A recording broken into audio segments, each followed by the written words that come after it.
శక్తిపీఠాలు అనేవి కేవలం పురాణాల జ్ఞాపకాలు మాత్రమే కావు. అవి అమ్మవారి శక్తిగా నిలిచిన పవిత్ర ప్రదేశాలు. అలానే భక్తులకివి అత్యంత ముఖ్యమైన యాత్రా స్థలాలు. లక్షలాది మంది భక్తులు ఇక్కడికి వచ్చి అమ్మవారి ఆశీర్వాదం కోరుతూ ఆధ్యాత్మిక శాంతి, ఆరోగ్యం, కష్టాల నుండి రక్షణ కోసం ప్రార్థిస్తారు. పురాణాల ప్రకారం శక్తిపీఠాల సంఖ్యలో తేడాలు ఉన్నాయి. కొందరు 51 లేదా 52 అంటారు. ఇంకొందరు 64 అని, మరికొందరు 108 అని చెప్తారు.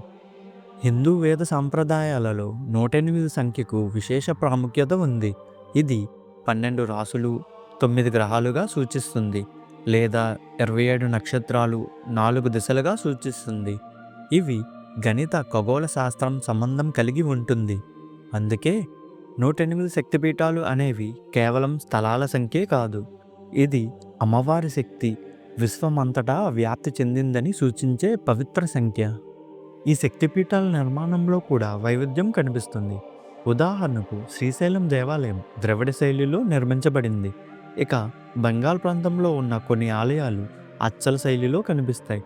అచ్చల అంటే 8 వంపులు ఉన్న పైకప్పు గల ఆలయ నిర్మాణాన్ని అచ్చల శైలి అంటారు. ఇది బెంగాల్ ప్రాంతంలోని శక్తి ఆలయాల్లో సాధారణంగా కనిపించే శైలి. ప్రతి శక్తిపీఠంలో అమ్మవారు శక్తిగా ఉంటే శివుడు భైరవ రూపంలో పక్కనే ఉంటాడు. అందుకే శక్తిపీఠాలు జీవనశక్తి, ప్రేమ, కరుణకు ప్రతీకలు. ఈ వీడియోలో మనం ఈ శక్తిపీఠాల పుట్టుక, వాటి ప్రాముఖ్యత, పురాణాల్లో చెప్పిన వివిధ విశేషాలు తెలుసుకుందాం. వీడియోను స్కిప్ చేయకుండా చివరి వరకు చూసేయండి. శక్తిపీఠాలు అంటే సతీదేవి శరీర భాగాలు పడిన పవిత్ర స్థలాల్లో ఏర్పడిన అమ్మవారి ఆలయాలు.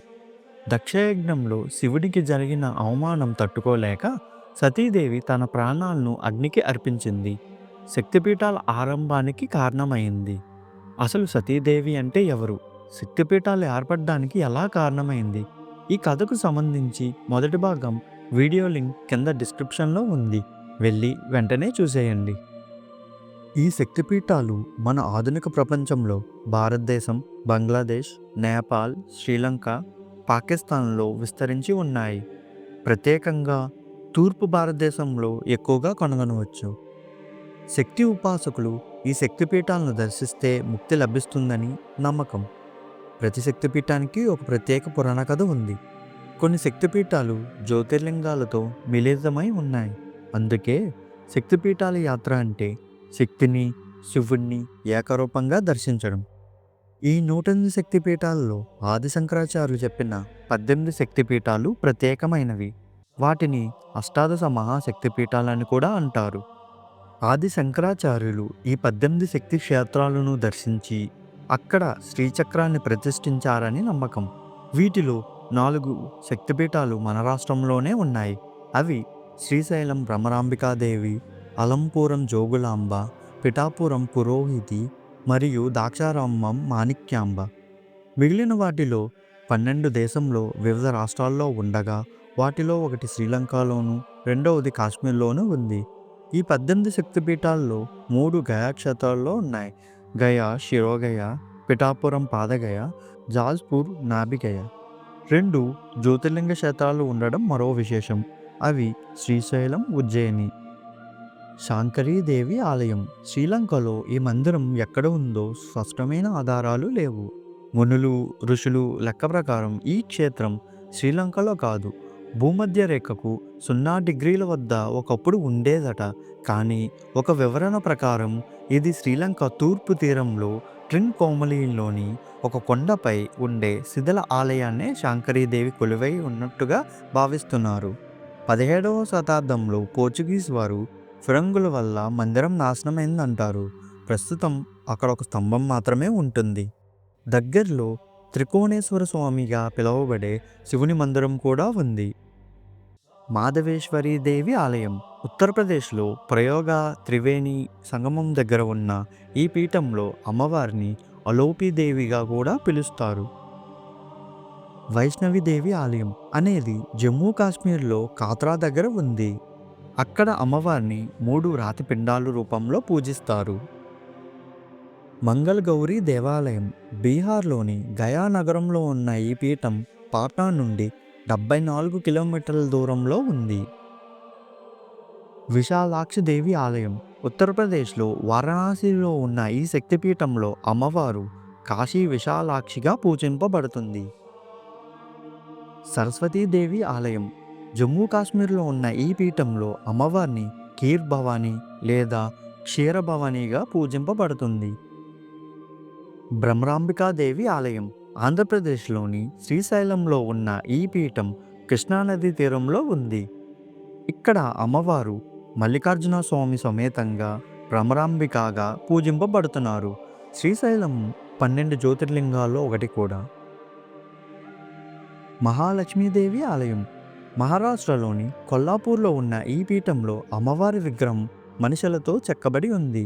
తలపై 5 తల శేషుని చాత్రం ఉంటుంది. ప్రతి సంవత్సరం 3 సార్లు సూర్యరశ్మి అమ్మవారి పాదాలపై పడుతుంది. ఏకవీరిక ఆలయం మహారాష్ట్రలోని నాందేడ్ జిల్లాలో మహూర్ పర్వతంపైన ఉన్న ఈ పీఠంలో అమ్మవారిని రేణుకామాతగా పూజిస్తారు. మహాకాళి దేవి ఆలయం మధ్యప్రదేశ్లో ఉజ్జయినిలో ఉన్న ఈ పీఠం క్షిప్రా నది తీరాన ఉంది. ఇదే పురాతన అవంతి నగరం.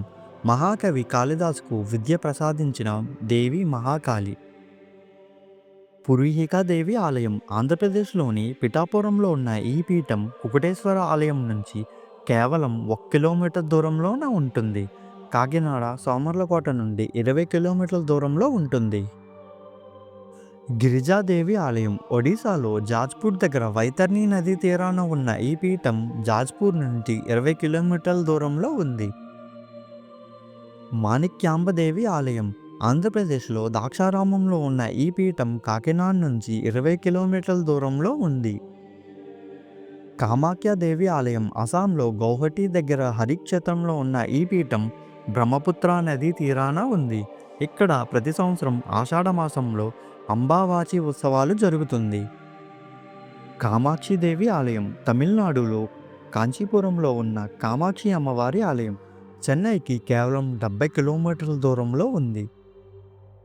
శృంఖలదేవి ఆలయం పశ్చిమ బెంగాల్లోని ప్రద్యుమ్న నగరంలో ఉన్న ఈ పీఠం కలకత్తాకు 80 కిలోమీటర్ల దూరంలో ఉంది. ఇప్పుడు ఇక్కడ ఆలయం గుర్తులు లేవు, కానీ కలకత్తాకు 135 కిలోమీటర్ల దూరంలో గంగాసాగర్ కూడా శక్తిపీఠంగా భావించబడుతుంది. చాముండీదేవి ఆలయం కర్ణాటకలోని మైసూర్లో క్రౌంచపట్నంలో ఉన్న ఈ పీఠంలో అమ్మవారు చాముండేశ్వరి దేవిగా పూజింపబడుతున్నారు. జోగులాంబాదేవి ఆలయం తెలంగాణలో అలంపూర్లో ఉన్న ఈ పీఠం కర్నూలు నుంచి 27 కిలోమీటర్ల దూరంలో తుంగభద్ర కృష్ణా నదుల కలిసే దగ్గర ఉంటుంది.